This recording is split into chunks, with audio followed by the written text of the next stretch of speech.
सांगतोय, आपल्या आयुष्यामध्ये पैशाची अडचण येते, नोकरीची अडचण येते, घरात कटकटीची अडचण येते. त्यांच्या मागे अडचणीने हातच ठेवून दिलेला आहे. कोरोनामध्ये एकूण एक मुलगा वारला होता, नवऱ्याचा आधार तो बी वारला. अशामध्ये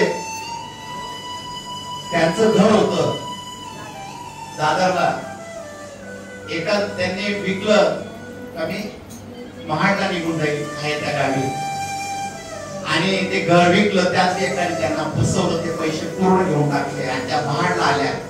तर त्या शेती होती त्यांची, ती शेती विकून तरी पैसे घेतले. तो समोरच्याने 3.5 एकर शेती त्याच्या नावावर करून घेतली. मावशीकडे रुपया ठेवला नाही, त्याच्याकडचे पैसे घेऊन टाकले, शेती बी नावावर करून घेतली.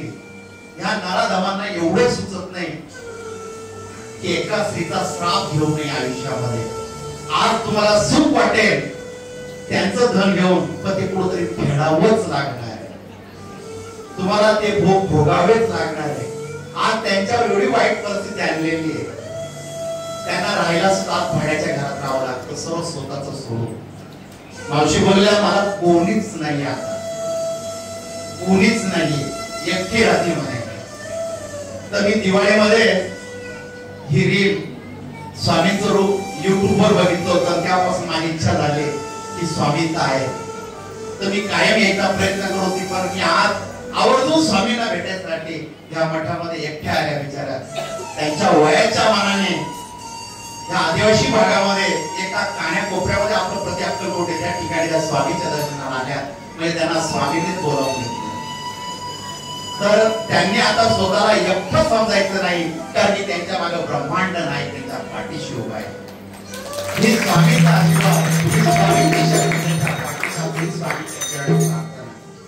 तर मी त्यांना स्वामीचा आशीर्वाद म्हणून मठामधून त्या एकट्या नाही ही जाणीव करून देतोय, म्हणून स्वामींची प्रतिमा त्यांच्या सोबत राहील आणि त्या प्रतिमेकडे पाहून त्या एकच आठवतील, आता मला ब्रह्मांड राहील माझ्यासोबत.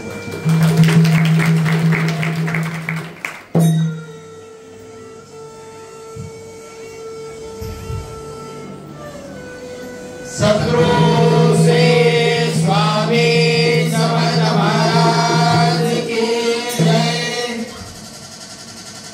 दुसरा बोरगाव स्वामी भक्त आलेले